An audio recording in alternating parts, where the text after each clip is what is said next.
The best data I've seen comes from banks. The more you have an electronic record of your purchases, the more that gets fed into this data system. And like I said, I always tell people you can't lie to your bank when they say like, "Hey, why was your mortgage payment late?" So, "Oh no, I was traveling." It's like, "No, you weren't. Here, you went here. You went to this gas station. You went to this massage parlor.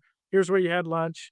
I mean, we know you. They know everything about where you went, and if they do have location services on your phone, which is really easy and cheap to get, to map to that. They know your movements, they know how long you slept. All that data is very rich and deep. It's surprisingly and shockingly easy to get someone to move from a core belief to something entirely different through an influence campaign. It's very easy to manipulate people if you can just get the message to them. And we have lots of examples of that now where we think we're with the education systems we have around the world that we can create critical thinking people, but even people with advanced degrees are still subject to being manipulated at micro adopting different needs, micro agreements over time, and different ideas subject to what we call epistemic closure, which means they only take ideas from certain sources and they're sort of resistant to any ideas that don't conform with the models they already have. We need to recruit and train the way we recruit and train fighter pilots, which means really be careful about how we select them. They've got to have extraordinary emotional intelligence, IQ,